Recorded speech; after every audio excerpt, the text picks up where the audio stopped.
Komið sæl aftur klukkan 10 mínútur í 8 og hér eftir smástund þá ætlum við að fara að síðan með honum Hugo Þórisinni hvernig við eigum að haga okkur í fjölskylduferðalögum. En fyrst ætlaði ég að fá að sýna þér eina sniða mynd sem ég sá hérna á myndinni. Já, það ekkert annað. Herri, en Hugo, sestur hjá okkur, sæl og velkomin. Takk fyrir, sælurisuð. Sæl. Við vorum að reynda ekki að spá í þetta með Dalmatíuhundana þegar við vorum mjög fjölskylduferðalagið. En okkur datt þetta svona í huga því að það er núna þessi fyrsta ferðahelgi og stóra ferðahelgi búin. Það er margt sem fer úrskeiðis í þessum góðu og gildu uppeldisreglu sem við erum búin að koma okkur upp venjulega í svona ferðalögum. Það fer alltaf á hliðina. Já. Það sko gerir það eins og oft þegar að losnar þetta venjulega, náttúrulega skólinn eða leikskólinn í lífi barnanna er svona þetta munstur, þetta öryggi, þessi festa og leið og það breytist, leið og losnar það, þá losnar svo margt annað. Maður sér þetta gerist náttúrulega í sumarfríum eins og við erum að tala og svo jólafríum, páskafríum, að þá færist einhvern veginn allt til. Stundum matartímar, náttúrulega svefntímarnir og svona aðra reglur. Þegar maður tekur beinagrindir einhvern veginn í burtu, þá er eins og svona hrynjir svolítið mikið.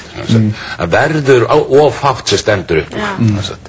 Nú ég held að til dæmis er líka bara að hugsa ferðalög að því að þessi helgi var núna og þá getur maður hugsa kannski tvenns konar ferðalög, þessa helgi eins og ég bara fór á Siglufjörð og tilbaka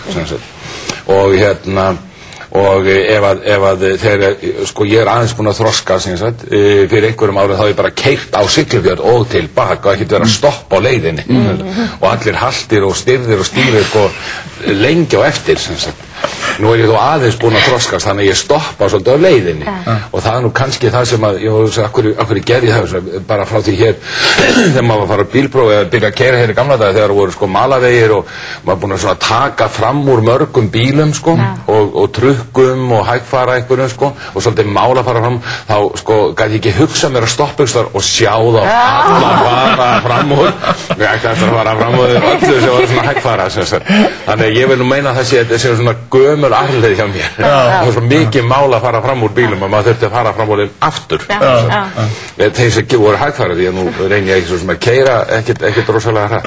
En það er ekki reyndi núna Þannig að ég er nú svona aðeins þroskast og það er í lagi að stoppa. Þannig að einhvern tíma keyrði ég frá Egilsstöðum með viðkoma dettifossi og laðast að Egilsstöðum að hádegi og komin heim klukkan 4 um nóttina til Reykjavík. Ég held að enginn hafi labbað í fjölskyldunum minni 3 daga eftir allir svo styrði.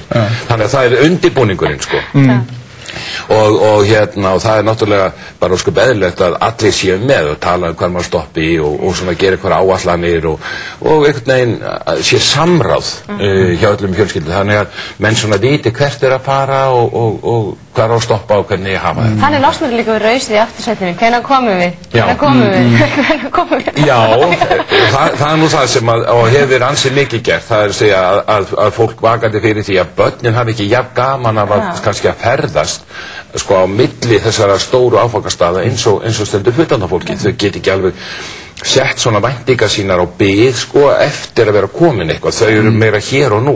Þess vegna líka það er maður að stoppa oftar og þau þurfa að hafa eitthvað að gera í aftursætunum. Já, þú talar að það þarf að vera eitthvað að gera, þau þurfa að hafa eitthvað að gera. Þarf að vera prógram á hverjum stað fyrir sig. Þarf að fara að stoppa í Borgarnes og fara í Sund og svo halda áfram með það. Mögulega það er það sem maður vill, en að stoppa og líka svona skoða kannski leiðina. Hugsa bara, eins og í lífinu er maður byrjar maður gengur líf út á það að hlakka til að komast á eftirlaun og allt sem er á leiðinu þangað er bara vesen á leiðinni það stundum það með líða það verður ekkert gaman fyrir mér komin á þennan stað en leiðin sjálf, lífið sjálft er svo gefandi en maður kann að njóta þess fyrsta lagi að kenna það þarf að kenna börnum að horfa út úr gluggann kenna þeim að skoða náttúruna þau sitja kannski með eitthvað meirun og það þarf að benda þeim á og hjálpa þeim til að skynja og upplifa það gerist því miður ekki alveg að sjálfu sér landslagið getur runnið framhjá en maður vekur athygli á einhverju og er með bækur og les og talar það sem er að gerast sem er nú auðveldara núna heldur en maður nokkuð tíman áður það er það mikið af bókum þá kennir maður að njóta ferðarinnar fyrir utan auðvitað það er leiki og annað sem hægt er að gera og í bílum á leiðinni Og svo það líka muna, kannski að því þú veit með bókina, að það náttúrulega þó, að sá sem situr undir stýri, sem hann nú oftast í, hann ræður ekki lífi allra hinna. Þannig hann stjórnar ekki, sko, þú veist, hann eignast ekki bara, sko, líf þeirra leið hann sest undir hérna stýri. Þessi myndin svolítið góð. Sunnudagsmílt og fjölskyldunar, hér mynd af fjölskyldu og lögreglumótorhjól við hliðina á.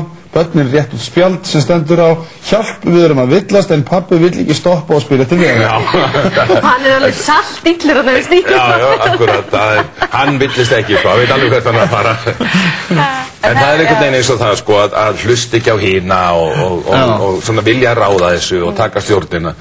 Sko, ég búinn að vera þar og svona þroskast og þá getur maður deilt reynslu sinni og því sem maður bara hefur lært í starfi, sko, með öðrum.